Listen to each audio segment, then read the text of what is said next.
ఓం నమః శివాయ. ఓం నమో నారాయణాయ. ఓం శ్రీ కర్మ నివారణ నరదృష్టి నివారణ కాళభైరవాయ నమో నమః. ఓం కాళకాలాయ విద్మహే కాళాతీతాయ ధీమహి తన్నో కర్మ నివారణ నరదృష్టి నివారణ కాళభైరవ ప్రచోదయాత్. హరి ఓం. ఓం గంగే చ యమునే చైవ కృష్ణే గోదావరి నర్మదే సింధు కావేరి జలేస్మిన్ సన్నిధిం కురు. మా ఛానల్కి స్వాగతం.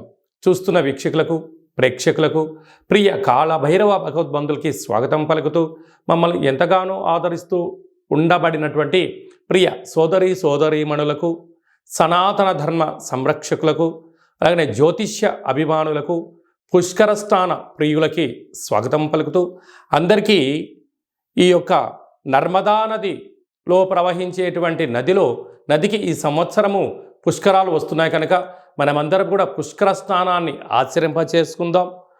దేవగురు బృహస్పతి యొక్క ఆశీస్సులు పొందుదాం. ముక్కోటి దేవతల యొక్క ఆశీస్సులు పొందుదాం.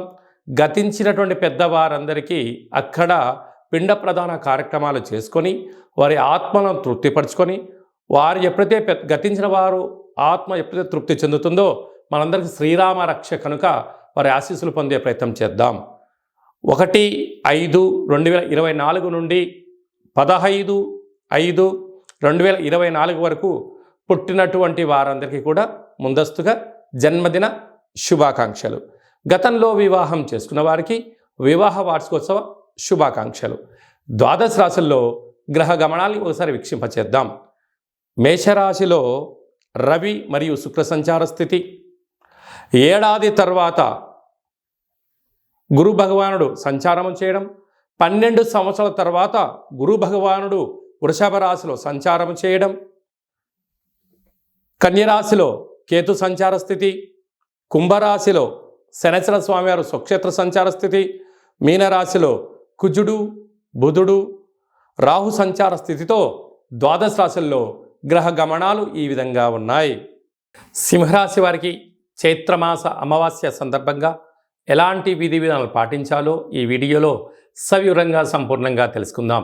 సింహరాశిలో ఏ నక్షత్రాలు వస్తాయనగా మఖా నక్షత్రంలోని 4 పాదాలు, పుబ్బా నక్షత్రంలో 4 పాదాలు, ఉత్తరా నక్షత్రంలో 1 పాదం కలిపితే సింహరాశి. చాలామందికి డేటా ఆఫ్ బర్త్లో లేనటువంటి వారికి పేరు యొక్క మొదటి అక్షరాన్ని అనుసరిస్తూ ఆ రాశిని తెలుసుకునే ప్రయత్నం చేద్దాం. మా, మీ, మూ, మే, మో, టా, టీ, టు, టే అక్షరాల వారు సింహరాశి జాతకులే. సింహరాశి యొక్క అధిపతి రవి. వీరికి 12 సంవత్సరాల తర్వాత రాజ్యస్థానంలోకి గురువు రావడం వీరికి యోగదాయకం అని చెప్పి గమనించగలగాలి.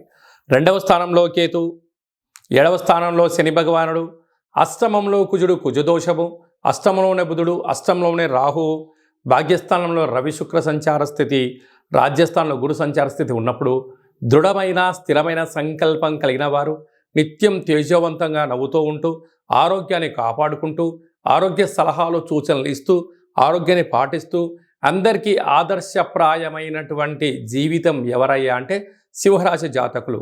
అంటే 10,000 మంది ఉన్నారంటే అక్కడ ఒకరో ఇద్దరో మాత్రమే సింహరాశి జాతకులు ఉంటారు. అందుకే వీళ్ళు చూడండి, ఆర్డీఓ, ఎంఆర్ఓ, కలెక్టరేట్, సెక్రటరేట్లో పనిచేయడం, రాజకీయవేత్తలు, సలహాదారులు, సూత్రధారులు సింహరాశి జాతకులే.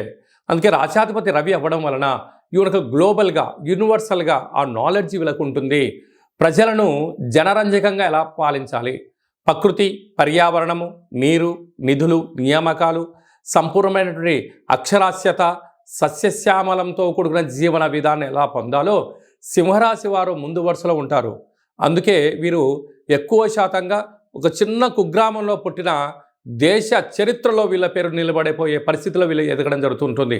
ప్రపంచ దేశాలు ఎక్కువ తిరుగుతున్నారయ్యా ఎవరయ్యా అంటే సింహరాశి జాతకులే. కనుక వారికి అద్భుతమైన యోగము 12 సంవత్సరాల తర్వాత రాజ్యస్థానంలో గురువు సంచారం చేయడం వల్ల కలుగుతుంది. ధర్మం, న్యాయం, నీతి, ఆధ్యాత్మికత, సత్ప్రవర్తన ఎవరికైతే ఉంటుందో వారికి తిరుగులేని చక్రవర్తులు సింహరాశి జాతకులు అని చెప్పి గమనించాలి. కనుక ఈ చైత్రమాస అమావాస్య రోజున మీ యొక్క జన్మ నక్షత్రం రోజున పూర్ణిమ అమావాస్య తిథులు ఎందున దూర వాయు జల ప్రయాణాలు పెట్టుకోవద్దు. కారణం ఏంటో అంటే ఒకవైపు అష్టమంలో కుజుడు ఉండడం వలన అనారోగ్యము, అంగవైకల్యము, ట్రాఫిక్ రూల్స్ని అతిక్రమించడము, చలానాలు కట్టడం, ప్రమాదాలు పొంచి ఉన్నాయి. కనుక ఇలాంటి కాల సమయంలో మీరు గృహంలో వీలైనంత వరకు కాళభైరవ స్వామి స్మరణ, కాళభైరవ స్వామికి కేసరి లాంటి నైవేద్యంగా చేసి గోధుమ పదార్థంతో ఆహారం ఏర్పాటు చేసి సునకపు మహారాజుల గారికి నైవేద్యంగా ఏర్పాటు చేయగలిగినట్లయితే అద్భుతమైన ఐశ్వర్యం, ఆనందం మీ సొంతమవుతుంది.